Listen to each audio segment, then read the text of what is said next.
Congressional influence on states.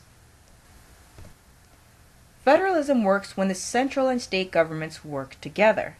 And so how do they work together, and how does the Congress use its influence to change the different things that states may be trying to do? With the central government and Congress, they have two specific tools that they use in order to get the states to do things that they want. The first is authority, and the second is money. Authority comes in the form of rules. They can make rules which the states have to follow because you have a central government layer which has more power under the Constitution of the United States than the state layer. And then secondly, you have money. Federal funding coming from the central government are dollars which the states count on. And so Congress can use these two things, rules and funding, in order to influence the states to act in certain ways. Let's take a look at a couple of ways that they do this. Congress has 4 different strategies for influencing state policies, and we'll look at them all. The first is no federal influence at all. The second is categorical grants. The third is block grants, and the fourth is unfunded mandates. And you may hear these thrown around when you're listening, for example, to NPR or a news show, that something has come down as a categorical grant. So I want you to understand what these different things mean in terms of the interplay between Congress and the state governments. Here is a chart of the basic differences between these 4. How rules and money are applied in these 4 strategies. With no influence, there's no rules and no money. With categorical grants, there are rules and there's money which accompanies them. With block grants, there are some rules, usually a less strict rules, and money which accompanies them.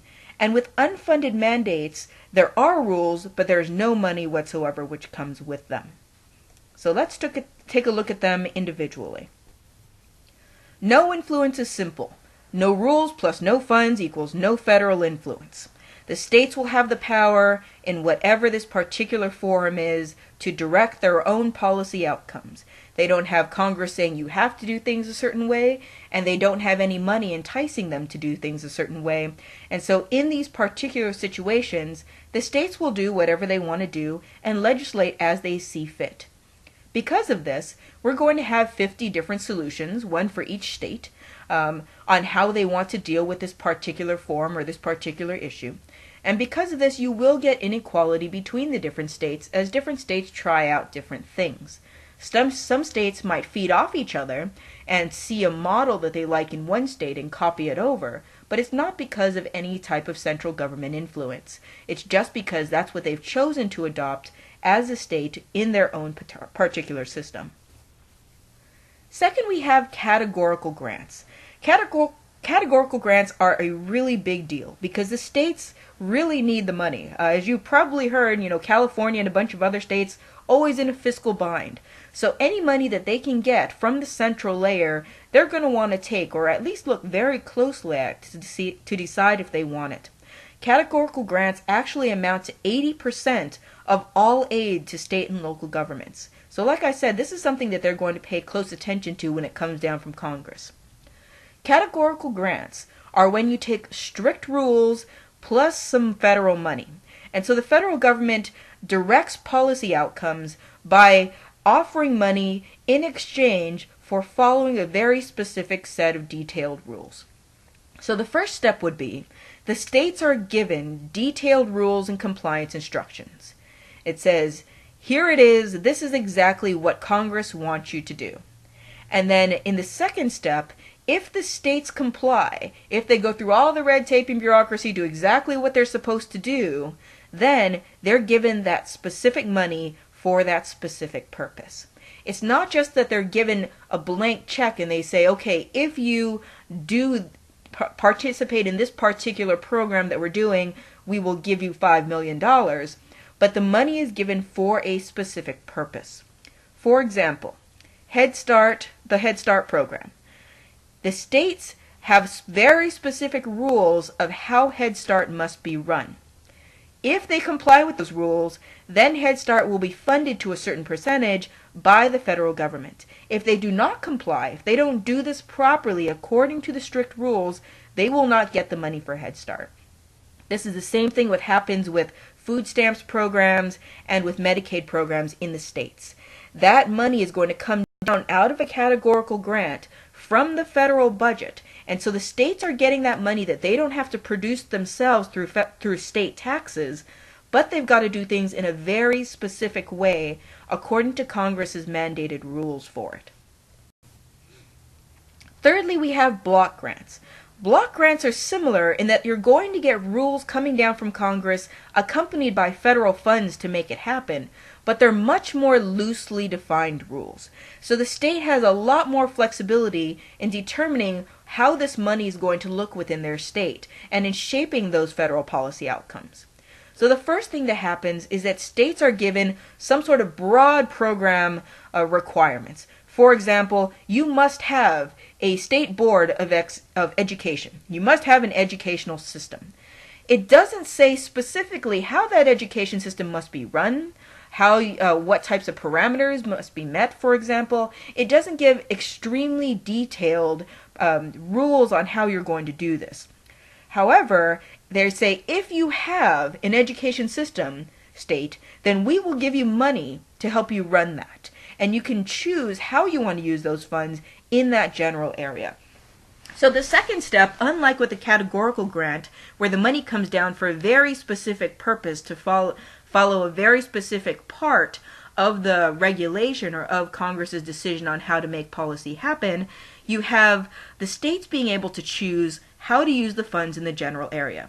Okay, state, you've decided that you are going to have a TANF program, and so since you've put it in place, here's the $10 million to work with your TANF program. And then the states can decide how they actually want to use that money within the TANF program to make it successful. And so you have a situation where different states are going to have TANF programs because they get the money to do it, but they're going to look different between the states because they have some flexibility on how to implement that particular policy outcome. Lastly, we have unfunded mandates. Unfunded mandates are when you have specific rules coming down from Congress, specific compliance regulations, but no money comes with it. There is actually a threat of penalty if you don't do what you're supposed to do.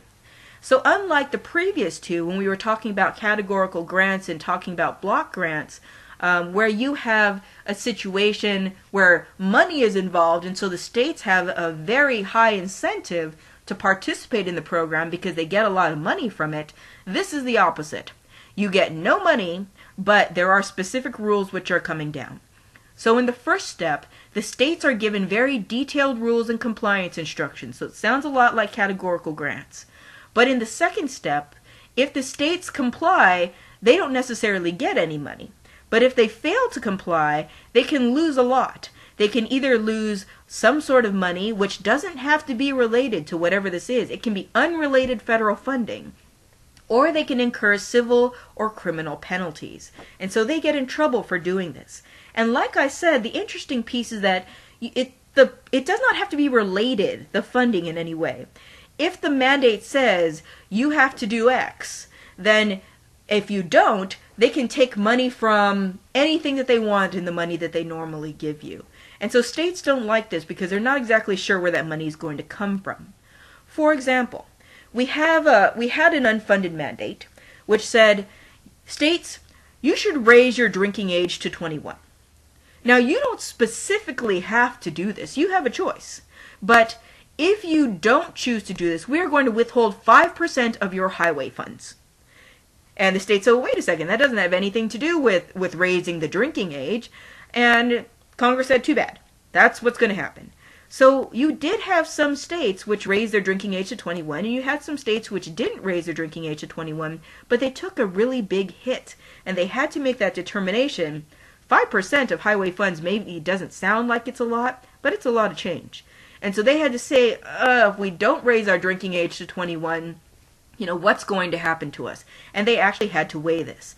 If we raise our drinking age to 21, we may, for example, lose revenue from people who are drinking between the age of 18 and 21. We may lose revenue from different taverns and bars which would open up that were serving that particular demographic. And so there's money that could be lost there. However, if we don't do this, then there's going to be a huge problem that we're going to get slapped and we're going to lose a lot of money from the federal government. It's kind of like when your mom tells you have to wash your hands or else you can't eat dinner. Do you have a choice? Yeah, absolutely. But do you really want to skip dinner? So it's kind of a choice, but it's kind of more of a phantom choice. You don't really get a choice. You cannot do it, but there's a very strong incentive, on the other hand, to comply. So how do politicians feel about these particular strategies of congressional influence? Well, they have a lot of different, depending on which particular politics you're involved in, state or central politics, you might have different reactions to how these things are. For example, with state with no influence. No influence is actually a mixed bag. State politicians like it because they can do whatever they like. Congress is not preempting the field. Congress is not giving them any rules that they have to follow in this particular area, so they can do what they want. But on the other hand, they're not getting any money for it. And so, it's kind of a mixed bag for them. Congress, on the other hand, likes it because they don't have to shell out any money, and if the states screw it up, Congress is going to say, hey, we didn't make that rule. That was a rule that the states made, so go after the state politicians, don't go after us. But they also don't like it because if something works, they can't take credit for it. And so that's a problem for a congressperson who's running again. They can't say, oh, well, we said to institute this program when they really had nothing to do with it. Categorical grants, on the other hand, force the state politicians. They don't like them because even though they're getting the money, they can't get the credit if they work. And so the money's coming down, the rules are coming down, they have to do something very specific. They can't choose to alter it in any way, so even if they don't like it, that's what they're going to have to go for because they need the money. Congress, on the other hand, likes it because they have their particular rules which they've set out, they've put it all out there, and when that program works or when that program is successful, they're going to be able to say, and look what we did for you states, you should vote us back in. Block grants, on the other hand, happen in the exact opposite way. The state politicians like them because they get all sorts of money to do something, and then they get to craft the policy. So they get to craft the way that this money is used and say to their constituents, look at this great policy that I made, and look at the way that it's working well in our state, but they didn't have to fund it out of their state budgets. Congress, on the other hand, for the same reasons, doesn't like it as much because they're shelling out all the money, but they're not getting as much of the credit because it's the state politicians who came up with the actual way that they were going to implement that policy. With unfunded mandates, of course, not very popular with state politicians because they have to do something and they don't even get any money for it. So unlike categorical grants where they have to do something and they do get money, here they don't even get any money for it. So that's irritating to the state politicians from their standpoint, and they could even be penalized if they don't follow whatever mandate it is that comes down from Congress. Congress, on the other hand, likes it because they've made a mandate and they've decided not to give you any money to do it. It's just something states that you have to do. So really they're not losing out on any cash from their budget when they're making unfunded mandates. And of course, it's very political, it's very strategic, which different type of strategy is going to be implemented at any given time. There's really a lot behind this. And so really take a minute to read up more on this if this is something you're interested in. But just know that there are a bunch of different ways which the central layer and the state layers can interact together to figure out how policy is going to run and how they're going to work and give each other power and use money and authority in order to make the system work as a whole. And they're constantly going back and forth. Just like federalism itself, these types of programs are always in flux in terms of what types of programs are going to be put in place, what types of strategies are going to be used, and how within the parameters of those strategies we're going to see programs and policies actually written and coming out. So let's take a very quick look at the idea of preemption. The reason that Congress has all this power, aside from the money, is they have the authority. The authority comes from several areas, but mostly it comes from the idea that in the hierarchy of law, you have the federal government layer at the top, the central government having, of course, the Constitution of the United States being the supreme law of the land, and then you have federal law, and then you have state law. And so state law is always going to be underneath the federal law. If something comes down from Congress as a central federal law, then it's going to preempt the state law. That means that if they clash, if the state law says yes to something and federal law says no to something, it's going to be a no. The federal law is going to what's called preempt the field and is going to make it so that the state law cannot stand. In the case of medical marijuana, for example, we had in California something called Proposition 215. Proposition 215 said medical marijuana is legal. It's not legal for any other purposes, but for medicine, we're going to say that you can go ahead and use it, California. However, there was something which was in place before this state law, and that was called the Federal Controlled Substances Act, or the CSA. What the CSA is it's a list of controlled substances that has been put out by the federal government, which says these are the substances which can be used, which cannot be used, which can never be used, and for what reason. In Schedule 1, they're developed into different schedules. There's Schedule 1, Schedule 2, Schedule 3, for example. In Schedule 1 specifically says, if the drug is listed in this list of Schedule 1, if it's a Schedule 1 controlled substance, then it may not be used for any reason. It is not usable for any medical purposes. Schedule 2 says, you shouldn't use these drugs for any reason, but they may be used for medical purposes. This is where you'll find, for example, morphine. Right? You can't just buy it over the counter and use it for fun, but hospitals, for example, can use it in order to enact medical treatments. Well, marijuana is actually a Schedule 1 controlled substance. Yes, hold your gas, believe it or not. Medical marijuana may not be used because under the Federal Controlled Substances Act, there's no such thing. Marijuana is a Schedule 1 controlled substance, which means that it has no medical value. It has no medical use which can be used under this particular act. It says, we have not found anything which says that this should be used for medical purposes, and so therefore it is not able to be used in any case whatsoever. So we definitely have a situation where you have the clash between federal law and state law. Sometimes it's a question of whether or not these two laws actually do clash. There can be a situation where you have a state law and a federal law which come very close to each other, but they can actually coexist in the same space. But when there is a specific clash, then the Congress is always going to have their federal laws preempting the state laws. In this situation, we had a decision for the Supreme Court. Was there a clash or not? And the court decides whether or not there was a clash. If there was a clash, and Congress is said to have preempted the field, then federal law is going to trump the state law. So we actually had this come up before the court, the Supreme Court, in 2005. The case was called Gonzalez versus Rake. And what the Supreme Court held was that Congress's Commerce Clause authority included the power to prohibit the local cultivation and use of marijuana in compliance with the California law. What does that mean? That means that the Commerce Clause, which we spoke of a little earlier, which is the power of Congress to regulate what goes on in buying and selling things within states, Congress had the authority to make a law.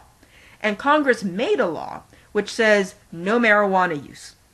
So California coming in and saying, yes, you can use marijuana for medical purposes, is not going to be able to stand.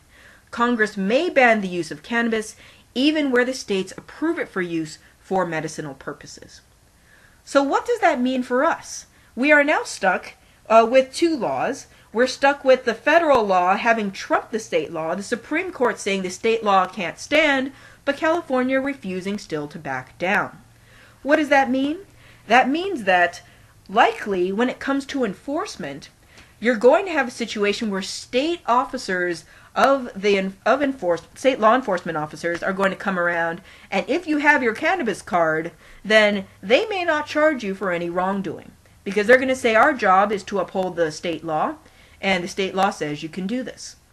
However, if you happen to be stopped by a federal law enforcement officer, say the Drug Enforcement Administration, which is a branch of the federal government, is the one who's going to look in your backyard and figure out that you have a pot farm growing back there, then you will be charged with a federal crime. And if you have federal enforcement agencies around, then you may be charged with a federal offense because you are still in violation of a federal law. And this can be problematic in a couple of ways. First off, because we as Californians may not know which law we need to follow because we're listening to what the state says. We don't realize that we can get into some federal trouble and be charged in federal court. Say, wait a second, I thought that my cannabis card here was going to make it legal for me to use this.